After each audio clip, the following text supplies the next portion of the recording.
Hey everybody, this is D Hunter, bringing another action figure review. Today, we're going to be looking at the DST, or Diamond Select Toys, Jack Sparrow from the Pirates of the Caribbean films. This one is specifically from Dead Men Tell No Tales. That is, I believe, the 5th film in the franchise and the final one. So let's go ahead and check out the packaging here. As you can see at the top, warning, ages 8+, Diamond Select, Disney's Pirates of the Caribbean, Dead Men Tell No Tale, Jack Sparrow collectible action figure. Here he is. Looks like he has sort of a boat diorama background piece. That's pretty cool. I see an alternate hand with a sword. Don't really see much else. That's a little disappointing. I was hoping he'd have one of those old school pistols. One side, window box open. Same thing on the other side. At the bottom, we've got a bunch of credits, and there is a barcode, in case that helps anybody. And then the back, Jack Sparrow, here he is, a little description.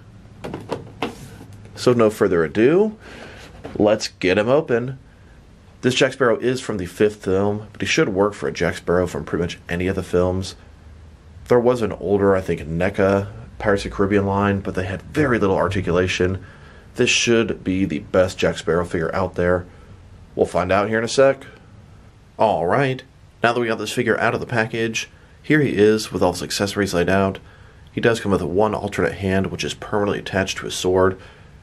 And most notably, he has this very large boat diorama. Looks like it's going to be the deck of a boat with a railing. I remember back in the day when all Diamond Select figures would come with a diorama. This is refreshing to see. So let's go ahead and take a look at the figure.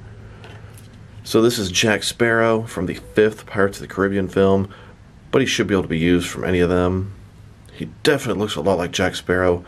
It doesn't really scream Johnny Depp to me, although in the film you could barely even tell it's Johnny Depp. You see he's got the braided beard and hair, the triangle hat. Looks like single jointed elbows, double jointed knees.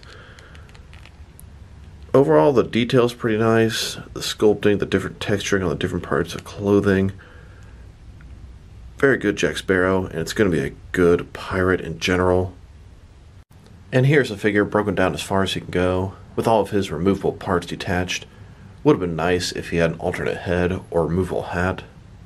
Now let's look at his accessories, and let's start off with his hands. He has 2 hands. One of them is a gripping hand, which is permanently attached to a sword, which I really don't like. And the other one is sort of flat and outstretched. I would say the detail on these hands is very nice. Got rings, painted fingernails, tattoos. I like it. Here he is with his 2 standard hands. And here's his sword wielding hand. Now this is a fail for so many different reasons. First of all, why make it permanently attached to the sword? Just give it a gripping hand and let you put the sword in it. Number 2, as you connect this in, it's not even enough room. So the peg's gotta go in the hole, no problem there. But as you push, his jacket here has a little slip, but it's obstructing the sword. If you push it, finally get it all the way in there, it's really pushing against here. You try to rotate his hand a little bit, and it just pops right out. Complete fail. And to add insult to injury, they didn't just glue this thing on there. If you sort of pull the fingers up, you can see it looks like there's something actually attached in there. I am going to rip this off, because this is frustrating the heck out of me. And even one more complaint. He's got this sheath for his sword. You put it in there, great. He has a hand permanently stuck to it. So bad. So this whole thing is useless. You'll never be able to display a sword like this. Maybe you could have his arm pulling in, grabbing his sword. But come on. This is a big fail of an accessory. So I went ahead and dipped this in some boiling water, softened it up, and then ripped the hand off the sword. It looks like I was wrong. They did simply just glue it. Ripping it off, it left a little flesh-colored residue here. I have to sort of paint on top of that and scrape that off.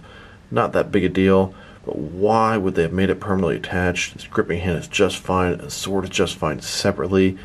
It makes the sheath pretty much useless. Now if I put it in there, it's going to have this part sticking up. And maybe we can put it upside down like this. These things can all be corrected, but why would they have ever made that decision? And look, you can actually put the sword into the sheath separately now. You can attach the gripping hand, no problem. Why would they have done it the other way? There's no reason. And then speaking of his sheath, it is made of a separate piece. It's a strap across his chest, made of a soft material. You can't move it around. If you wanted to wiggle him off him, you couldn't get it over his head. Now let's look at his diorama base. This comes in 6 different pieces, very easy to assemble. Here's his diorama base fully assembled. It looks great. You've got the railing here, the sort of deck of a boat. It's wood, it's very textured, it looks excellent.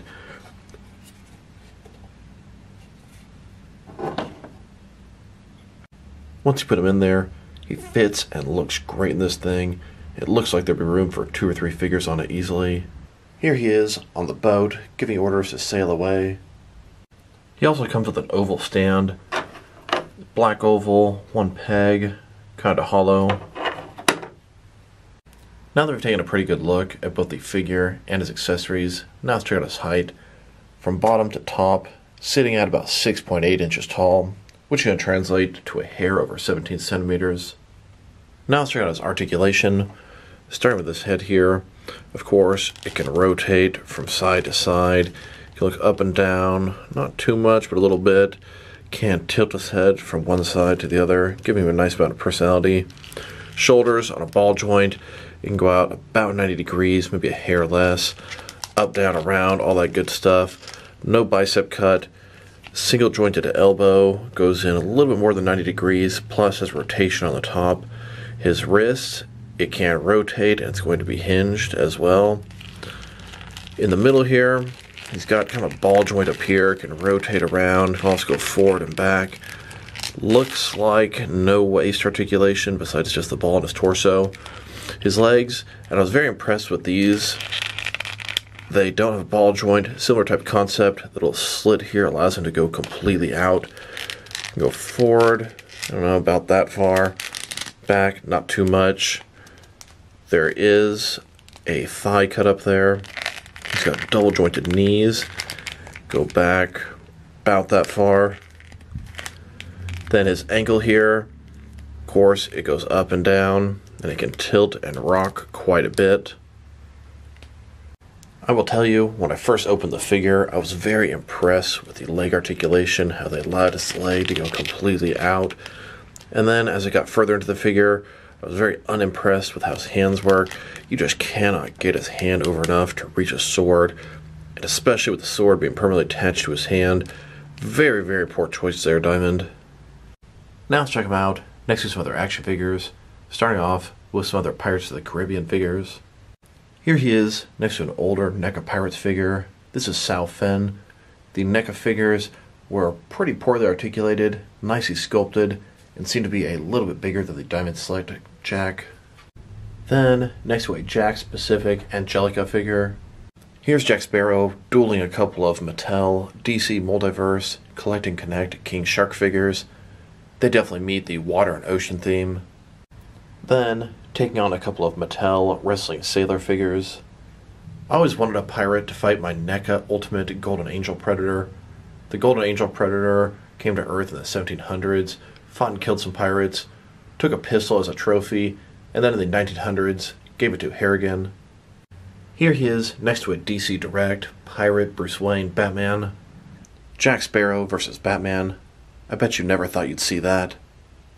Then, next to a Mattel Wrestling Carrie Sane figure. She also sort of meets the pirate theme. Here is Jack Sparrow next to another recent Diamond Select movie release. This is The Crow.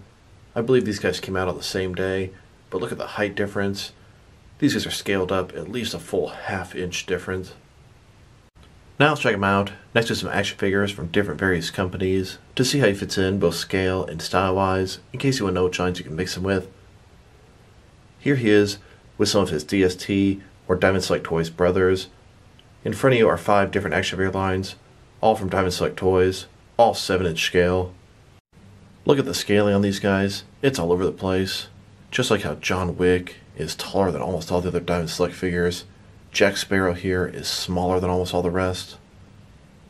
And here he is, next to some McFarlane toys. Then, next to some DC Direct and DC Collectibles figures. And here, with some NECA figures. Then, next to some Mattel wrestling figures.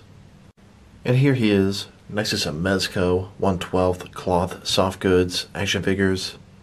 Then, next to some Mattel DC Universe Classics and Multiverse figures. And here, next to some Mafex figures. Then, next to some Hasbro Marvel Legends. And here he is, next to some SH Figure Arts action figures. And finally, next to some Jazzwares Fortnite figures. So overall, this is a pretty decent action figure. He looks very nice. I don't really see Johnny Depp in this, but it definitely screams Jack Sparrow. His articulation's pretty good in the legs, but definitely disappointed with his elbows, shoulders, and the lack of range of motion there. His accessories, well, his display base is really cool, but his sword and hand issue is really annoying. They botched that really bad. His height, that's another problem. He's way too short compared to the rest of the Diamond Select figures. Between all those things, if I were to rate this guy, I'm probably going to give him a 6 out of 10. I'm very happy to have him as a General Pirate and also as Jack Sparrow, but he just doesn't fit in with the rest of the Diamond Select figures. So this is D Hunter. Thank you guys for watching this video. If you liked the video, press like below. If you have anything you want to say about the video, add to the comment section. If you want to see additional action figure reviews from me, press subscribe. I do appreciate when you do that. Once again, this is D Hunter. Thank you guys for watching this video, and I will talk to you guys real soon.